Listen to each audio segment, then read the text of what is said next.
Firman Tuhan hari ke-24, 24 Januari tahun 2025, Kitab Yehezkiel pasal 36 ayat 26, perikop, pembaharuan Israel. Di hari yang ke-24, tanggal 24 Januari tahun 2025, diambil dari kitab Yehezkiel pasal 36 ayat 26 dengan perikop pembaharuan Israel. Sebagai nats ambil dalam bahasa Indonesia adalah demikian: kamu akan kuberikan hati yang baru dan roh yang baru di dalam hatimu, dan aku akan menjauhkan dari tubuhmu hati yang keras, dan kuberikan kepadamu hati yang taat. Dalam bahasa Indonesia sehari-hari adalah demikian: maka kamu kuberikan hati yang baru dan pikiran yang baru. Hatimu yang keras batu itu akan kuganti dengan hati yang taat. Dalam bahasa Batak Toba, Siganupari didok songon.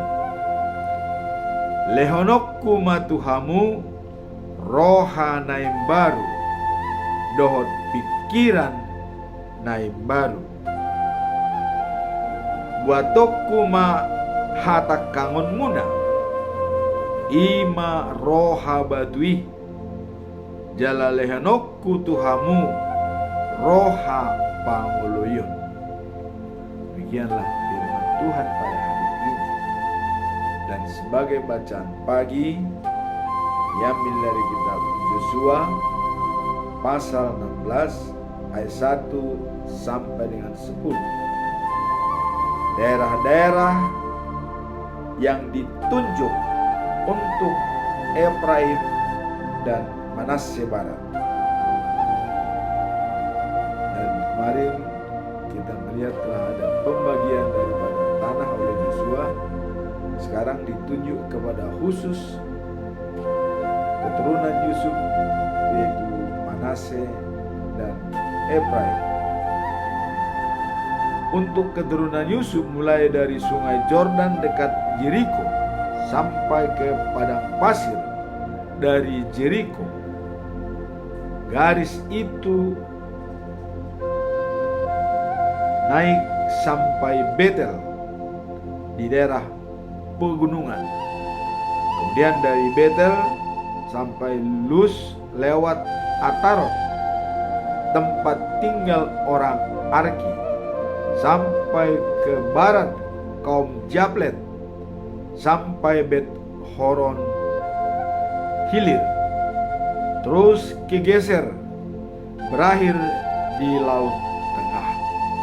Itulah untuk suku Manasye dan Efraim keturunan Yusuf. Kemudian ditetapkan batas-batas tanah yang diberikan kepada keluarga-keluarga dalam suku Efraim. Di sebelah timur garis batas tanah mereka mulai dari Atarat Adar, Bet Horon Hilir, menuju Laut Tengah. Sebelah utara Mikmerat, sebelah timur membelot ke Tamat Shilo. Dan apa yang mau kita lihat dari masalah ini? Ada catatan khusus ya. Suku Efraim tidak mengusir orang Kanaan dari daerah Geser. Itu sebabnya sampai sekarang orang Kanaan masih tinggal di Geser bersama-sama dengan orang Efraim, tetapi mereka dipakai bekerja sebagai hamba untuk Efraim. Jadi semua tanah-tanah itu tercatat dan dibagi oleh Yosua kepada bangsa Israel. Kalaupun saat ini terjadi pertikaian masalah tanah, itu adalah karena mengingat sejarah bangsa Israel. Kemudian masuk kita dalam bacaan malam, diambil dari Roma pasal 6 ayat 1 sampai dengan 4. Mati terhadap dosa dan hidup bersama Kristus. Dengan baptisan kudus, kita dipersatukan dengan Kristus. Ini berarti kita dipersatukan dengan kematiannya. Karena dengan baptisan itu kita dikubur dengan Kristus dan turut mati bersama Dia, supaya kehidupan Yesus dari kematiannya dengan kuasa Bapa yang mulia, demikian juga kita mengalami suatu hidup yang baru. Jadi dengan kita dibaptis atas nama Tuhan Yesus Kristus, berarti kita sudah mengaminkan kematiannya. Dan kemudian dibangkitkan pada hari ketiga, kita pun demikian adanya. Itulah yang dikatakan bahwa mati terhadap dosa dan hidup bersama Kristus. Karena upah dosa adalah kematian. Ya. Nah, kemudian kehidupan Yesus dari kematian dengan kuasa Bapa yang mulia, demikian juga kita mengalami suatu hidup yang baru. Itulah bacaan malam dan pagi pada hari ini. Kemudian kita masuk dalam pedoman kita selama bulan Januari tahun 2025, tetap dengan topik kesatuan dalam panggilan dan melayani untuk kemuliaan Tuhan. Kesatuan dalam panggilan artinya seperti dalam tubuh, bahwa banyak anggota tubuh tetapi satu di dalam tubuh itu sendiri. Demikian juga Kristus. Banyak yang sudah dibaptis pengikut Yesus dan berada di rumah Tuhan, namun mereka semua tetap suatu panggilan atau kesatuan panggilan untuk memuliakan Tuhan. Jadi tidak ada istilah superhero, inferior, superior di dalam anggota jemaat untuk melayani Tuhan. Jadi semua fokus dan bekerja untuk Tuhan, tapi bukan untuk manusia. Itulah yang dikatakan dalam 1 Korintus 12 ayat 12, bahwa anggota tubuh itu adalah satu dan banyak anggota-anggotanya. Namun walaupun anggota-anggotanya banyak, tetap berada dalam satu tubuh. Artinya bersinergi, saling menentukan, saling membutuhkan, saling mempengaruhi, dan saling berhubungan antara yang satu dengan yang lain. Demikian pula jemaat dalam tubuh Kristus atau di rumah Tuhan dengan berbagai kalangan. Ada imam, ada liturgis, ada penyanyi, ada anggota kor, ada jemaat. Semua ini adalah merupakan konsepsi sistem. Itulah yang dicontohkan oleh Rasul Paulus, bahwa tubuh manusia itu identik dengan tubuh Kristus atau rumah Tuhan. Kalau Daud mengatakan, Mazmur 23 ayat 6, kebajikan dan kemurahan mengikuti hidupku seumur hidup. Dan dikatakan, aku berada di rumah Tuhan sepanjang masa. Rumah Tuhan itu adalah dirinya sendiri, dianggap sebagai rumah Tuhan. Nah, makanya Yesus Kristus identik dengan tubuh manusia sebagai rumah Tuhan. Dan semuanya merupakan kesatuan dalam panggilan melayani kemuliaan Tuhan. Jadi bekerja untuk Tuhan dan bukan untuk manusia. Sekarang kita masuk dalam perikop hari ini, ya. Perikop hari ini diambil dari kitab Yehezkiel pasal 36 ayat 26. Maka kamu kuberikan hati yang baru dan pikiran yang baru, ya. Dan hati yang sekeras batu itu akan kuganti dengan hati yang taat. Jadi adalah berikan hati yang baru dan pikiran yang baru. Kemudian hati yang keras seperti batu akan diganti dengan hati yang taat.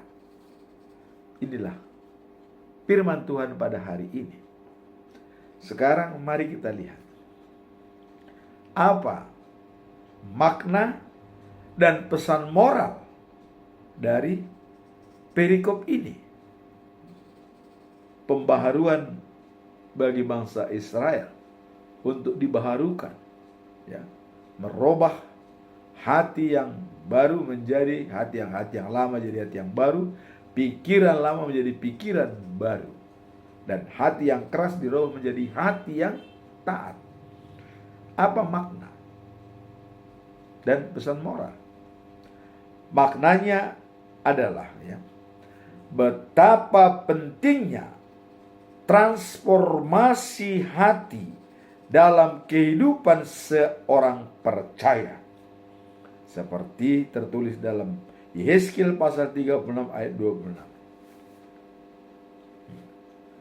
Aku akan memberikan kepadamu hati yang baru dan roh yang baru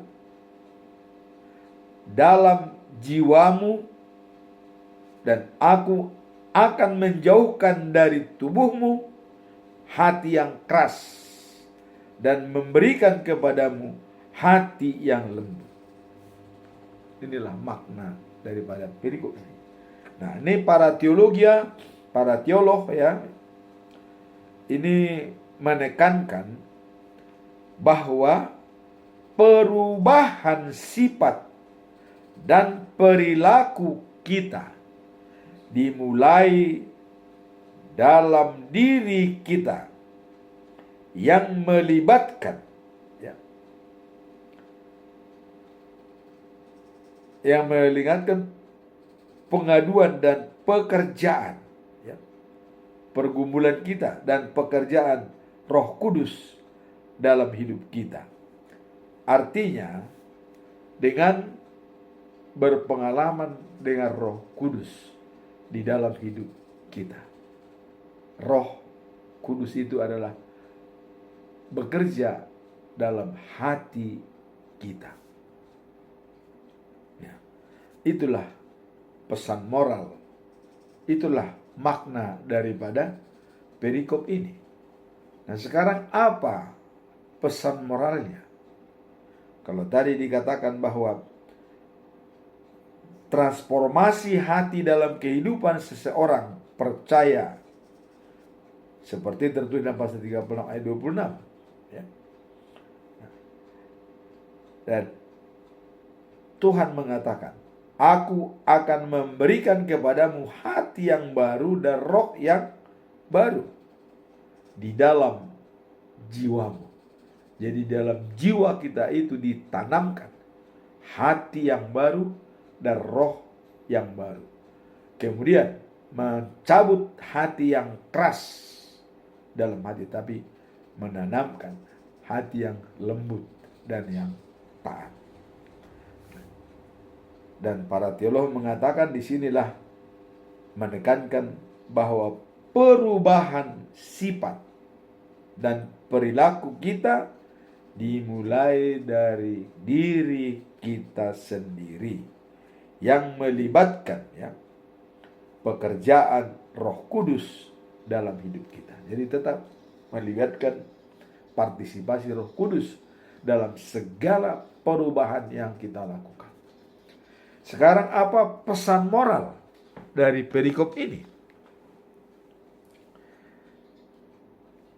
Pesan moralnya adalah adanya ajakan untuk membiarkan Tuhan bekerja dalam hati kita, mengubah cara berpikir dan berperilaku. Kita biarkan Tuhan merubah cara berpikir kita dan cara berperilaku. Ketika kita membuka diri terhadap penekanan itu atau perubahan itu. Jadi kita membuka diri terhadap perubahan yang dilakukan oleh Tuhan. Kita mulai melihat kehidupan yang lebih sesuai dengan kehendak Tuhan. Jadi kita melihat kehidupan yang baru sesuai dengan kehendak Tuhan, serta mengalami kedalaman dan sukacita yang sejati dan hidup yang dipimpin oleh Dia.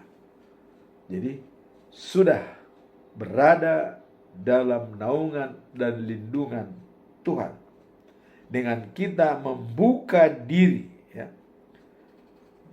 terhadap perubahan itu sendiri. Jadi perubahan yang dibuat oleh Tuhan pada diri kita, kita membuka diri. Artinya kita rela dan mau dirubah oleh Tuhan melalui Roh Kudus. Sehingga Tuhan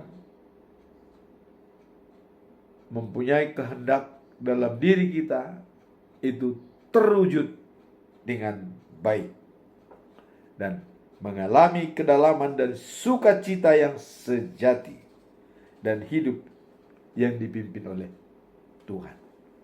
Itulah pesan moral daripada perikop ini. Kita membuka diri, adanya ajakan untuk berubah, dan Tuhan masuk dalam diri kita sehingga kita bisa menjadi hidup sejati yang kita cita-citakan, bisa menjadi milik kita, hidup kekal dan sejati. Sekarang kita masuk dalam conclusion atau kesimpulan. Apa kesimpulan daripada perikop ini? Saya tetap mengambil 3 pertanyaan, karena bertanya itu adalah menggali kebenaran-kebenaran yang hakiki. Untuk lebih luas kita dapat mendalami ayat ini. Saya ambil 3 pertanyaan. Pertanyaan pertama adalah, bagaimana cara membedakan antara suara Tuhan dan dorongan hati yang berasal dari diri sendiri dalam proses transformasi spiritual. Jadi suara Tuhan, dorongan dari hati dalam rangka transformasi spiritual, bagaimana cara membedakan? Apakah kita bisa melihat suara Tuhan dan dorongan dalam hati dan yang secara transformasi spiritual? Dalam transformasi spiritual, membedakan antara suara Tuhan dan dorongan hati yang berasal dari diri sendiri. Jadi transformasi spiritual itu bisa membedakan antara suara Tuhan dan dorongan hati yang berasal dari diri sendiri adalah suatu hal yang penting untuk diperhatikan. Jadi kita bisa membedakan mana suara Tuhan dan mana dorongan hati kita. Ajakan, mari kita sikapi stimulus yang masuk. Kita mempunyai respon yang baik. Itulah dari dorongan hati kita. Nah. Kemudian percaya, diyakini, ya, dapat merasakan bimbingan Tuhan melalui Roh Kudus yang akan menarik mereka kepada kebenaran dan memberi kedamaian dalam keputusan yang diambil. Jadi karena percaya, ya, diyakini, jadi orang yang percaya atau kaum yang percaya diyakini dapat, ya, merasakan bimbingan Tuhan melalui Roh Kudus. Jadi orang yang percaya akan mendapat bimbingan dari Tuhan melalui Roh Kudus. Dapat menarik mereka kepada kebenaran yang memberi kedamaian dalam keputusan yang diambil. Jadi ada suatu kedamaian dengan memberikan Roh Kudus masuk. Maka dianjurkan kepada kita juga semua, termasuk apologet yang berdebat di dalam kebenaran firman Tuhan. Biarlah Roh Kudus menemani Anda dan masuk dalam diri kita. Apabila tidak ditemani oleh Roh Kudus, sulit untuk menjelaskannya. Itulah dikatakan di sini bahwa kaum percaya diyakini dapat merasakan bimbingan Tuhan melalui Roh Kudus. Jadi orang yang percaya itu sudah menganggap dapat bimbingan.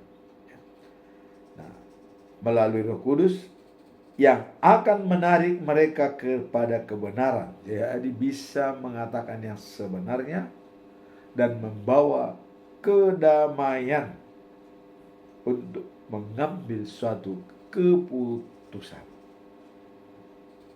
Itulah bagaimana cara.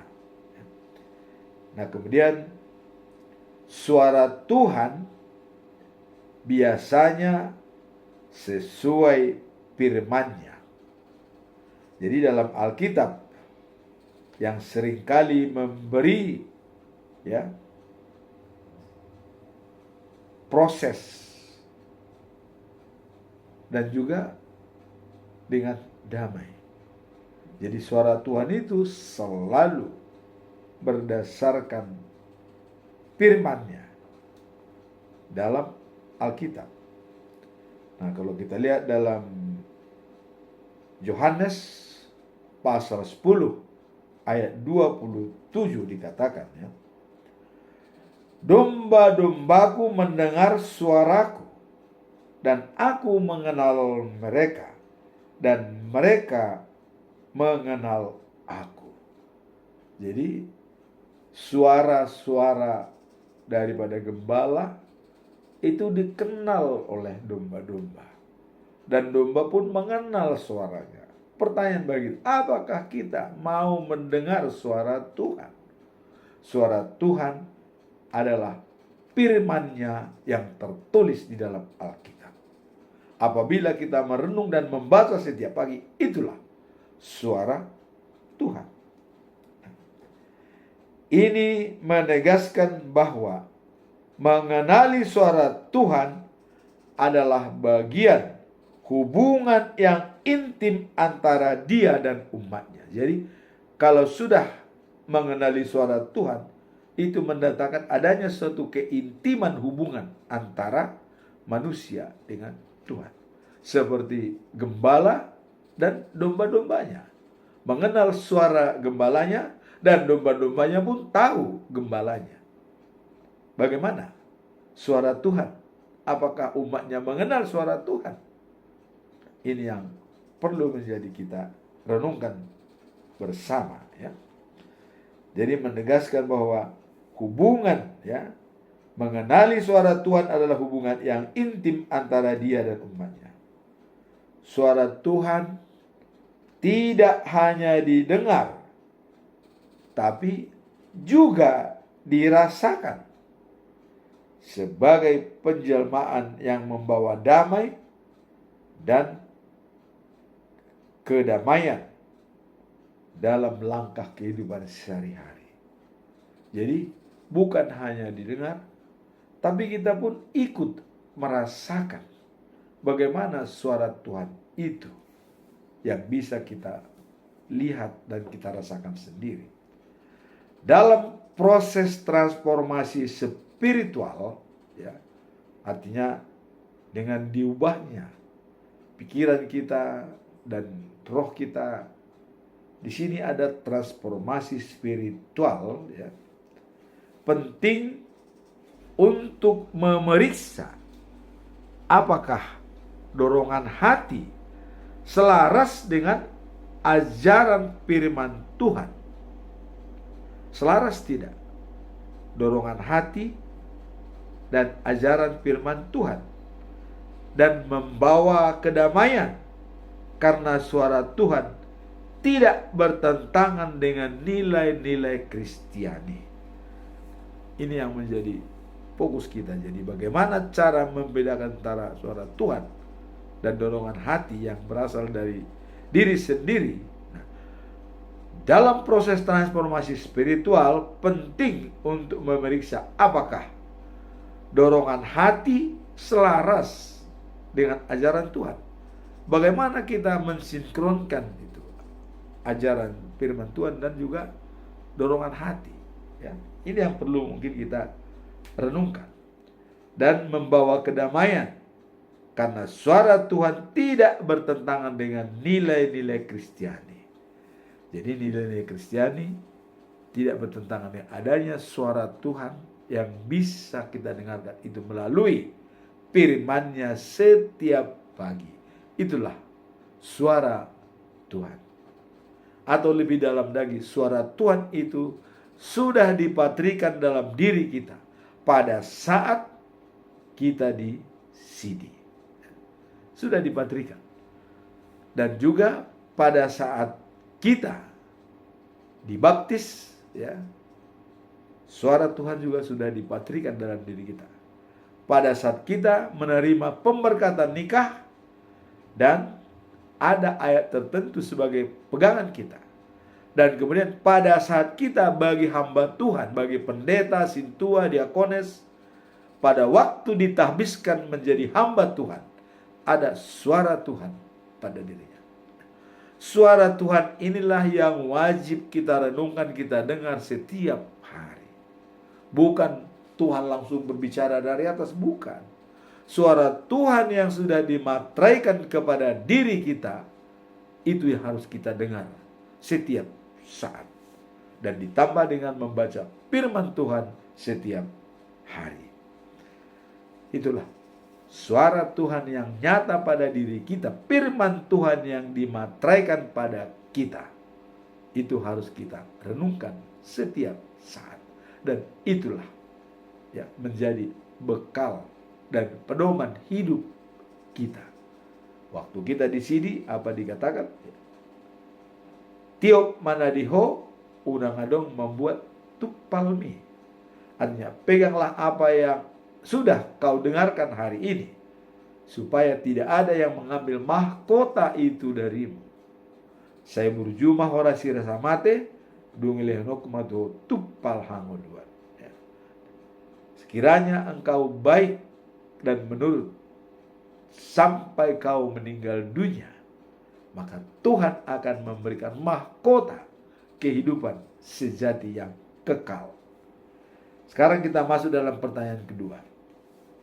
Apa langkah konkret praktis ya yang dapat diambil untuk menjaga hati tetap lembut dan peka terhadap kehendak Tuhan dalam kehidupan sehari-hari?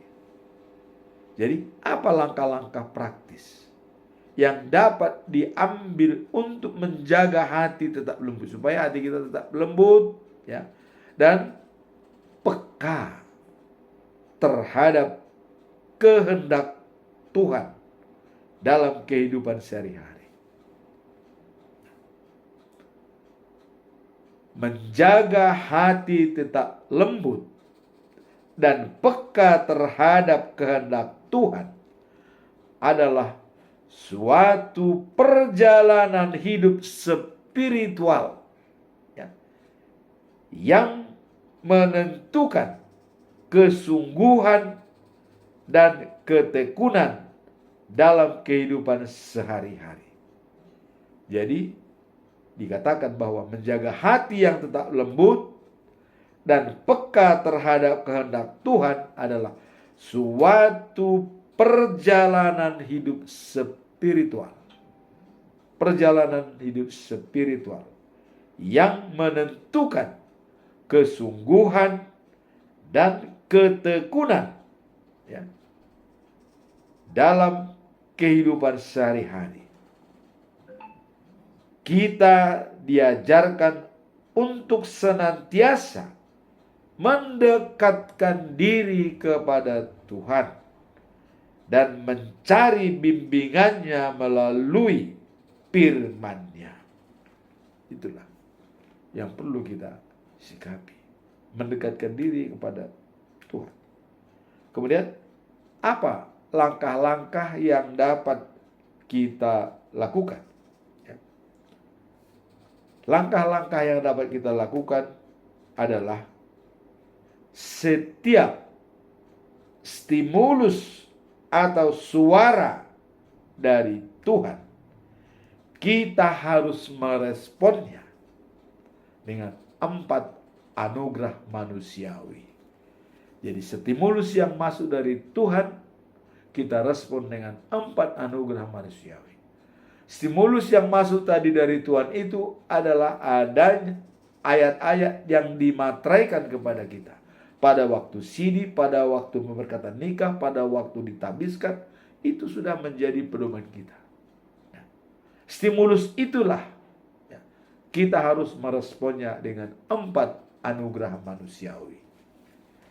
Apa itu 4 anugerah manusiawi? Pertama, kesadaran diri. Bagaimana menjabarkan kesadaran diri? Bagaimana perasaan Anda? Perasaan kita bagaimana? Kita harus sadar. Nah, kemudian apa yang sedang Anda alami? Apa yang kita alami? Kalau kita sadar untuk merespon suara Tuhan dalam diri kita. Di sini dikatakan adalah kemampuan untuk mengamati proses berlangsungnya pikiran di benak kita, mengingat-ingat kecenderungan, keinginan, masa lalu, atau pengalaman kita, termasuk segi positif maupun negatif yang ada pada diri kita. Perasaan kita bagaimana, kemudian apa yang sedang kita alami. Nah, di sini katanya kita perlu mengingat pengalaman masa lalu, hal-hal yang bersifat negatif dan positif, sehingga kita bisa semakin sadar apa yang kita alami dan apa yang kita sedang lakukan, bagaimana perasaan kita. Jadi adanya suatu kemampuan untuk mengamati proses berlangsungnya pikiran di benak kita, mengingat-ingat kecenderungan, keinginan, masa lalu, atau pengalaman kita, termasuk segi positif maupun segi negatif yang ada pada diri kita. Jadi Dengan demikian, maka kita sadar, oh iya, demikian. Itulah yang pertama, anugerah manusiawi. Yang kedua, adanya imajinasi. Apa itu imajinasi? Imajinasi apa yang bisa Anda lakukan tentang masa depan. Jadi kalau kita berpikir imagination atau imajinasi adalah berpikir tentang masa depan. Apa yang kita lakukan untuk masa depan? Ya, apa? Dan apa fokus kita untuk masa depan? Imagination mengatakan adalah kemampuan untuk berpikir jauh ke depan dan membayangkan di benak kita apa-apa yang belum pernah ada akan kita temui dan alami. Ya. Yang mungkin kita realisasikan menjadi kenyataan di kemudian hari. Ya. Bekerja dan berpikir berdasarkan imajinasi. Jadi ada hal-hal yang kita pikirkan, ya, itu akan bisa terrealisir di kemudian hari. Maka Stephen Covey mengatakan, ya, tanam pikiran, petik tindakan. Tanam tindakan, petik kebiasaan. Tanam kebiasaan, petik karakter. Tanam karakter, petik nasib. Nasib kita ditentukan oleh pikiran kita. Selama kita tidak berpikir tentang itu, tidak pernah terjadi. Inilah berpikir imajinasi. Contoh, saya besok mau ke Jakarta. Setelah besok tiba, saya berangkat dan tiba di Jakarta. Itulah nasib saya.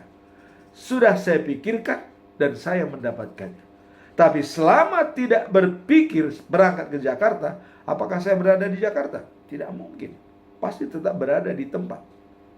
Itulah dikatakan berpikir imagination. Daud berpikir imagination.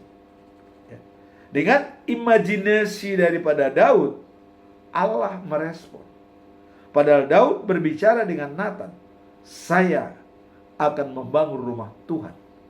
Karena peti perjanjian Tuhan berada di kemah. Sedangkan saya berada di istana.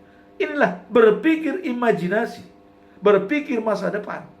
Dia membayangkan supaya peti perjanjian itu berada di kemah Tuhan. Dia memikirkan itu. Tapi Tuhan Allah melihat. Karena Daud sudah tua. Dan menghadapi tantangan itu berat. Tidak mungkin.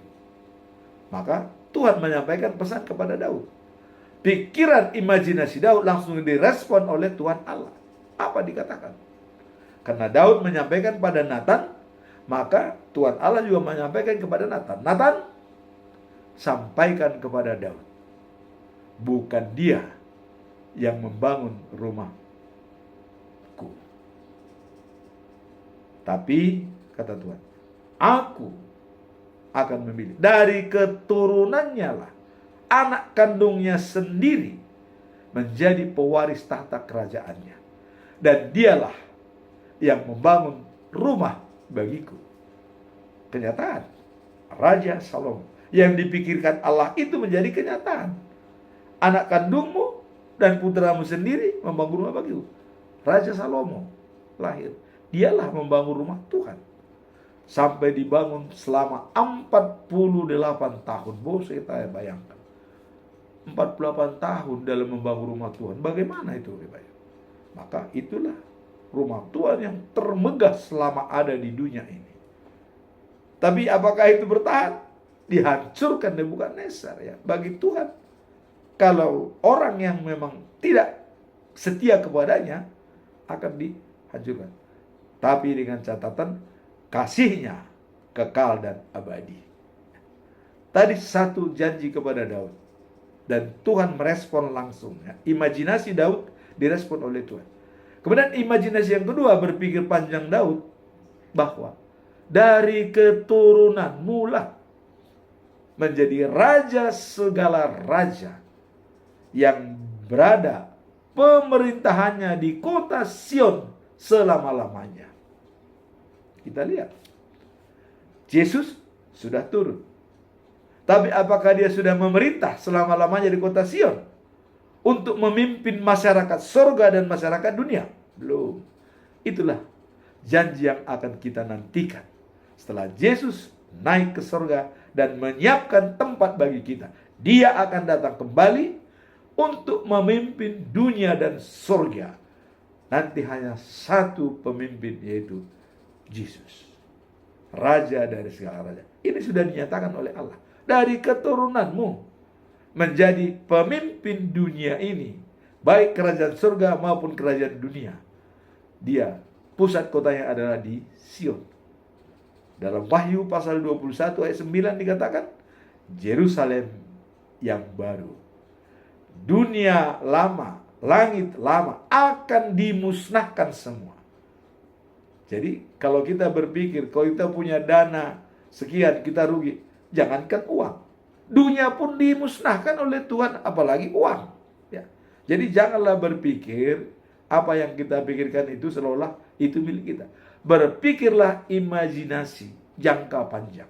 Nah, jadi setelah janji itu diberikan kepada Daud, janji Tuhan itu diwujudkan. Nah, cuman kerajaannya di Sion selama-lamanya, kita tunggu episode berikutnya. Apa rencana Tuhan dan bagaimana Tuhan melaksanakan itu. Tapi Tuhan mengatakan, itu pasti terjadi. Kamu sabar menunggu. Nah, kemudian dalam anugerah yang ketiga, tadi anugerah manusia itu tadi pertama adalah kesadaran diri, kedua imagination, dan ketiga adalah hati nurani. Nah, di sini tadi Tuhan mengatakan akan memperbaharui hati nurani kita, jiwa kita, dan mengubahnya dari yang kasar menjadi lembut. Itu Tuhan sudah menjanjikan itu. Nah, sekarang bagaimana hati nurani kita? Hati nurani itu boleh dikatakan untuk menyatakan mana yang benar, mana yang salah. Itu urusan daripada hati nurani. Karena God Sport kita membantu dia dan Roh Kudus membantu hati nurani kita. Kalau kita lihat, apa sebenarnya hati nurani itu? Hati nurani merupakan pembimbing, pemberi peringatan antara hal-hal yang baik atau benar atau buruk, dalam kurung salah, dalam kehidupan kita. Jadi hati nurani itu adalah sebagai pembimbing, pemberi peringatan antara hal-hal yang baik dan yang buruk, benar dan yang salah. Dialah yang membimbing hati nurani, ya. Nah, kebaikan akan kebenaran sejati. Jadi kebaikan dan kebenaran sejati adalah tidak bergantung pada selera dan kepentingan orang per orang. Bila kita latih, akan semakin peka terhadap rasa yang selalu mencari mana yang benar, mana yang salah. Jadi hati nurani bisa dilatih. Bagaimana cara melatih hati nurani? Melatih hati nurani, mendengar relung-relung sunyi hidup ini. Banyak merenung, banyak baca firman. Itulah yang membimbing hati nurani kita. Roh Kudus akan turun membimbing hati nurani kita. Jadi kita bisa menentukan mana yang benar, mana yang salah. Dan hati nurani itu adalah membimbing dan memberikan peringatan antara hal-hal yang baik dan buruk. Boleh kita implementasikan dalam mengambil keputusan misalnya. Ya. Misalnya kita berbuat sesuatu. Apa yang kita pikirkan lebih dulu? Cocok tidak dengan selera anak saya? Cocok, lanjut. Kemudian, cocok tidak dengan selera daripada keluarga semua atau lingkungan kita, keluarga kita? Cocok, lanjut. Ketiga, cocok tidak dengan masyarakat sekitar? Apakah masih mengganggu? Kalau mengganggu, jangan. Kalau cocok, lanjut. Kemudian, dengan alam semesta. Cocok tidak? Cocok, lanjut. Terakhir, sesuai tidak dengan firman Tuhan? Sesuai, jalankan. Tapi ada juga yang lebih ekstrim, orang yang berani, yang sudah punya spiritual yang tinggi. Dia memakai firman, ikon oloando ibadi debata asa di jolma. Kita lebih percaya, lebih turut kepada Tuhan daripada manusia. Nah, kadang-kadang dia kalau sudah dalam firman Tuhan itu benar, sesuai, jalankan. Walaupun itu kadang-kadang bertentangan dengan masyarakat. Karena jangan serupa dengan dunia, tapi berubahlah dengan budi pekertimu yang diperbaharui oleh Tuhan untuk mengetahui mana yang benar, mana yang salah. Roma 12 ayat 2. Jangan serupa dengan dunia. Jadilah menjadi hidup yang sempurna. Sempurna itu adalah berdasarkan firman Tuhan. Di luar daripada itu tidak ada kesempurnaan. Hanya dibimbing dan dilatur oleh firman Tuhan menjadi kita lebih sempurna. Maka dikatakan jangan serupa dengan dunia. Ya, jangan serupa, tapi selalu berdasarkan firman Tuhan. Nah, itulah hati nurani yang dalam perikop ini. Nah, kemudian kita melihat yang keempat, yaitu kehendak bebas. Apa yang tercantum dalam kehendak bebas? Kemauan bertindak, ya. Dan saya kuat seperti batu. Wah. Jadi kalau bertindak itu sudah kuat seperti batu. Ya. Nah, kemudian kehendak bebas, kemampuan untuk berbuat, melakukan apa yang sudah kita pilih, yang sudah kita tentukan, ya, dan inginkan sebelumnya. Jadi kemampuan untuk menciptakan, menentukan sikap yang kita ambil dalam kehidupan sehari-hari. Itulah kehendak bebas, ya. Kemampuan. Jadi keputusan yang kita ambil sudah mempunyai dasar-dasar yang kuat. Nah, kemudian beberapa langkah-langkah yang harus kita ambil. Ini baru langkah-langkah. Pertama, ya, meluangkan waktu untuk berdoa dan merenungkan firman Tuhan sehari-hari. Itu langkah pertama. Merenungkan firman Tuhan dan berdoa setiap hari. Langkah kedua, terlibat dalam pelayanan kepada semua, mempertajam kepekaan. Jadi kita peka terhadap situasi.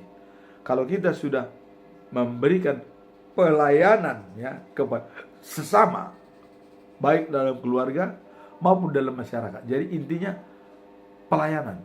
Dengan adanya pelayanan kita semakin peka terhadap hal-hal yang ada dalam masyarakat.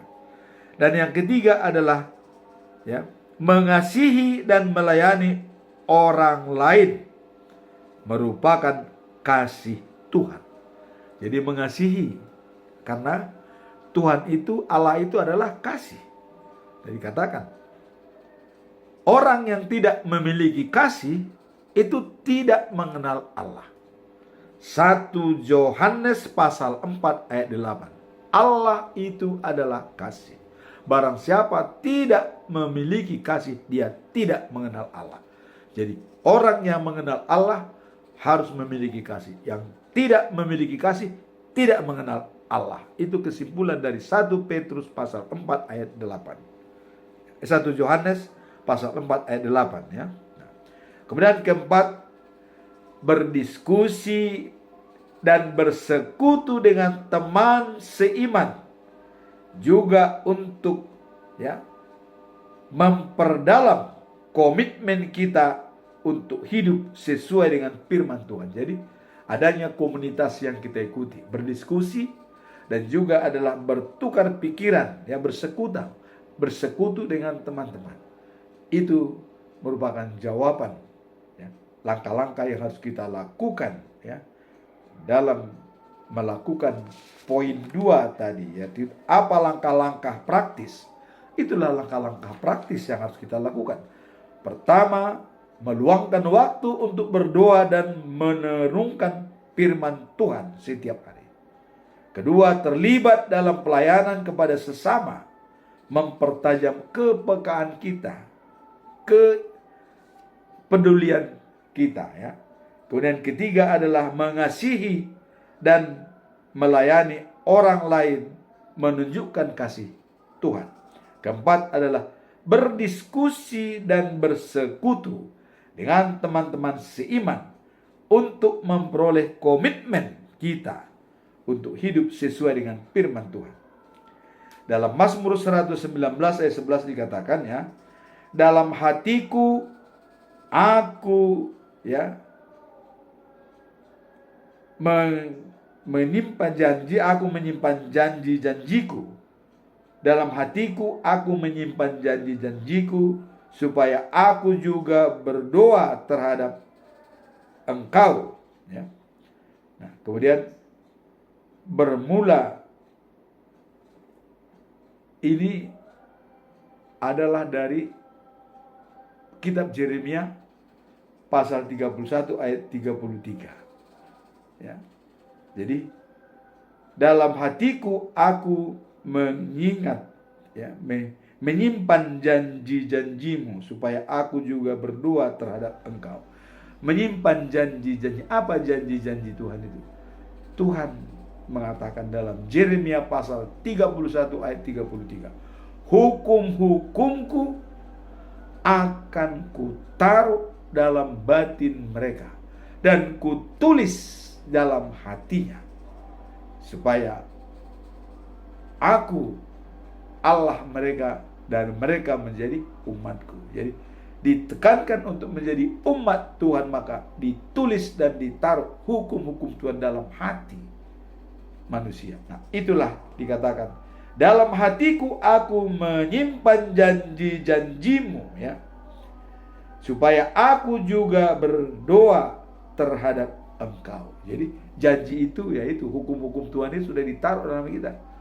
Janji itu tadi dikatakan waktu sidi, waktu pemberkatan nikah, waktu pentahbisan, itu sudah ada Nah, kemudian ayat ini menunjukkan pentingnya menyimpan firman Tuhan dalam hati. Jadi agar kita dapat hidup sesuai dengan kehendak-Nya. Jadi dengan menyimpan janji-janji Tuhan itu dalam hati kita, itu merupakan pedoman kita dalam melangkah kehidupan kita sehari-hari. Tadi saya sudah katakan bahwa yang kita simpan itu adalah yang dimateraikan kepada kita waktu sidi, waktu pemberkatan nikah, dan waktu kita ditabiskan. Bagi orang yang hamba Tuhan itu dimateraikan. Dan itulah yang harus kita ingat-ingat selalu dalam hidup kita sehari-hari. Dengan mengingat janji-janjinya dan memperdalam pemahaman firman, kita dapat menjaga hati tetap lembut dan peka terhadap arahan Tuhan dalam kehidupan sehari-hari. Jadi sudah terjawab. Untuk menjaga kelembutan hati itu, maka kita harus mengingat-ingat apa firman Tuhan, apa janji Tuhan kepada kita. Itulah yang selalu kita ingat di dalam hati kita. Sekarang pertanyaan terakhir yang ketiga Mengapa penting bagi seseorang percaya untuk secara aktif berdoa, meminta batin yang baru, meminta hati yang baru dan roh yang baru dalam menjalani kehidupan Kristen? Mengapa penting? Nah, dalam menjalani kehidupan Kristen, penting bagi setiap orang percaya untuk secara aktif berdoa, meminta hati yang baru dan roh yang baru, agar dapat mengalami transformasi spiritual yang mendalam dan memperbaharui hubungan dengan Tuhan. Hal-hal berguna untuk mempersiapkan diri dalam menghadapi tantangan hidup, terutama di usia lanjut. Jadi permohonan akan hati yang baru dan roh yang baru, mengacu pada pemulihan dan pembaharuan, yang Tuhan janjikan kepada setiap orang yang mengikutinya. Jadi jelas dalam Yehezkiel pasal 36 ayat 26 ini dicatat bahwa Tuhan akan memberikan hati yang baru dan roh yang baru kepada umatnya, sehingga mereka dapat hidup sesuai dengan firman-Nya, dan yang tulus mendatangkan kekuatan dan hikmat untuk mengepalai hidup kita atau merajai di dalam hidup kita dengan penuh iman, sekaligus membawa diri lebih dekat kepada Tuhan dan rencananya menguatkan hubungan kita intim pada Tuhan. Jadi itulah kesimpulan kita dalam ayat ini, bahwa untuk menjalin hubungan yang lebih intim dengan Tuhan setiap saat, dengan merenung dan berdoa setiap kita berhubungan dengan Tuhan. Itulah firman Tuhan hari ini. Semoga kita semua dapat merenungkan baik langkah-langkah maupun cara-cara kita untuk mendengarkan suara Tuhan. Amin. Tuhan memberkati.